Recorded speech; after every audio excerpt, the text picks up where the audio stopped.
What's going on everyone? Welcome back to the channel. Now today we're back again with another Mark IV video, but that's why you clicked on it. Today we're going to be going through the things that I've found in the last year of owning and through multiple different forums and Facebook groups and stuff of things to look out for when you're buying your Mark IV Megane, or if you already have one before the warranty runs up. So let's get into it.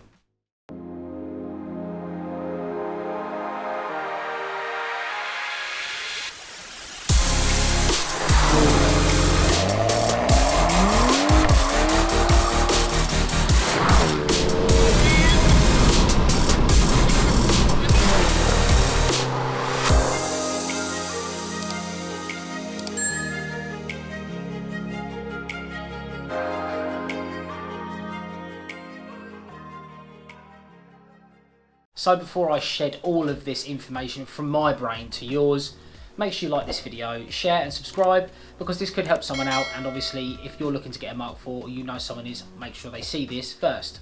This whole thing came about because my warranty is due in approximately 1 month.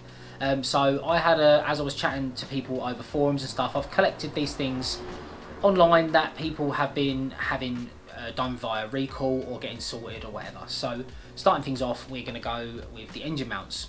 Now I haven't personally had this problem. I've got this in to be checked when it does go in though, so when this video goes live the car's probably been in and out of Renault and been sorted. But yeah, apparently the top engine mounts are known to fail. Not really sure why this is, but I know a guy that's gone through two on his one car in a couple of, I don't know if it's been a couple of months, 6 months maybe, I don't know the time span. But yeah, so apparently the top engine mounts are known to fail. It's not a huge issue because the engine's not just going to like fall out because the top mount's gone. But it's just one of those things, you know, it's just going to lead to excessive engine movement and stuff, and it's just not good. It's just not good. And especially if you're looking to track it and stuff like that, you'll feel it instantly and stuff. So it won't feel very good. So yeah, engine mounts are the first thing to keep your eye out for. Now one that I recently saw which was pretty grisly, I'll put up on the screen for you now. Someone's oil feed to the turbo, I believe, either let go, split or whatever, but obviously the turbo gets red hot and this oil's hit the turbo and then there's been a fire, and like I say, that will be a critical problem. So I don't know if that's on, I think I heard that that's on the facelift model, don't hold me to that, but I think that's on that. But anyway, mine's being checked for that anyway while it's in, so like I say, just better to be safe than sorry, because as you can see by the footage that I just shown you, it's fatal. If this happens to you, there won't be much coming back from it and stuff. So obviously you can get payout and stuff, and but that's not really what you want to be doing, especially with a car that, you know, you don't want to be going through all that grief of going through all that if you can avoid it. So the turbo oil feed pipe, get it checked. Now the one that started all of this video idea off, and the actual only one that came up when I went into Renault, is the fuel pump sensor. Now I've been seeing people saying that it's the actual fuel pump itself. I know people have had fuel pumps let go, but on the recall list is apparently, yeah, like a fuel pump sensor apparently. So not really sure what it does or why, but it's on the list, so that should be something, especially in the UK, that you guys should be able to get sorted with no grief, even if they don't do the other things. But I wanted to get that done, like I say, nip that in the bud, because it hasn't ever done it to me, but I have heard of stories of where people have gone to start their car and it tries to start a bit longer than it would normally, and that's the first sign of it going. So yeah, the fuel pump sensor, definitely get that done, and that's, like I say, what started the whole idea of this video off, and the whole reason my car is going into Renault for the recalls in the first place.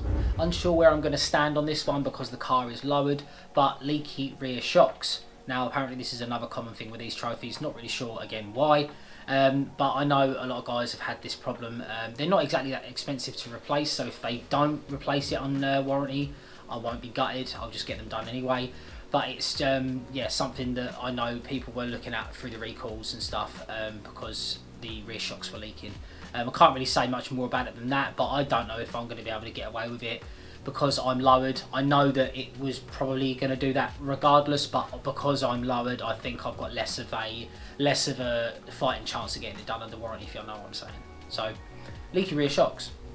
Next on the list, you see this one plaguing the forums, left, right and centre.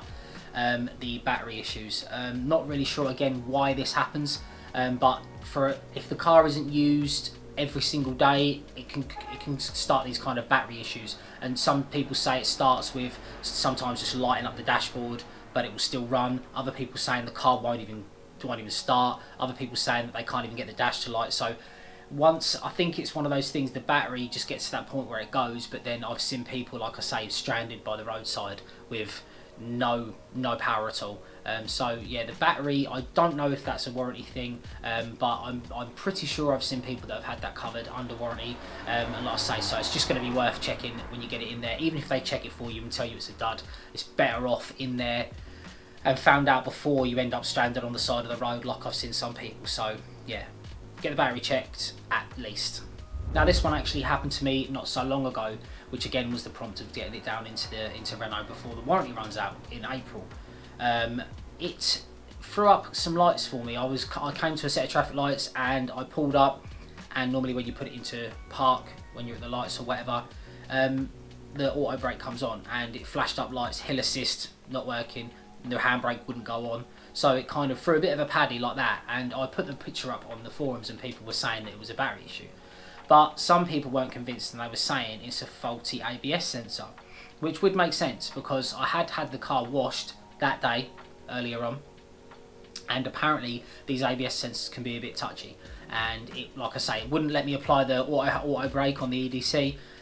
It was saying hill assist was unavailable, stop start was unavailable, so it basically threw a paddy, lit up a few things on the dashboard. I tried to reset the dash to get the little spanner and stuff, the service light, to go away, but it didn't go. So I parked the car up and left it overnight, and when I came back to the car the next day, it had all gone. So I think it potentially was the ABS sensor, so that's why I've put that on this list today, because if any of you guys have had this issue before, apparently it can get wet or just be a little bit dodgy. But yeah, then it will throw a paddy, especially if you're on the EDC and stuff with hill assist and like I say, the auto handbrake and stuff. So it was much more noticeable for me. So yeah, get the ABS sensor checked while it's in. Now this one's just an honourable mention for all you trophy owners out there. Now I know I'm not running a standard unit, exhaust unit now, but a lot of you guys still are, and I know the plague that is going around of the squeaky exhaust valve. I used to get that a lot from when I'd clean the car and stuff like that. It was super annoying. Just be going down the road and obviously the valve isn't completely open all the time when you're in sport or race. It's when you're on a certain amount of throttle input. So you get, every time you come up to the lights, you get this eep of the valve closing, and it is so frustrating. And it's actually quite loud that you can hear it, like I say, even with the windows done up. So there's not, I feel like there's some people that have had the exhausts replaced under warranty, but apparently they said the problem just came back. So I think what's best is, while it's in there, if yours has done this previously, tell them about it and then make sure that it just gets lubricated correctly, because I know a lot of guys have stopped this problem by doing it, by getting some proper lubricant of like heat resistant lubricant. So WD-40 and stuff will dry and other stuff will just like burn off, so you want stuff that's going to stay on there, and you'll probably have to do it every couple of months to stop it, but that's just a really easy thing that can be sorted. And obviously, like I say, you can spray it in the back of the exhaust because you can see the valve from, I think it's in the left side of the exhaust tip, so you can spray it in there, get it there on the hinges and stuff, and stop that dreaded noise, because I had it when I had the standard exhaust and it was super annoying. So guys, I'm going to end the video there. I hope you found it insightful. If there's anything that I've missed, get down at me in the comments, because I'll probably want to put it on the list before, and hopefully I'll see this before my car goes in to Renault next week, so I can add it to the list and get it looked at. But yeah, get at me in the comments if you have any questions, or on my Instagram. I'll try and answer them best I can. And like I say, only 2 of these things have happened to me, so my car isn't falling to pieces, don't worry. It's just the other stuff I want checked while it's in before the warranty runs up, because I could do without a great big bill coming up as I'm getting married in May, and I could do without the extra expenses, because we all know how much a wedding is. So, hope you enjoyed it. Like, share and subscribe as you always do. Get at me in the comments if you have any questions, and I'll catch you in the next one. Peace.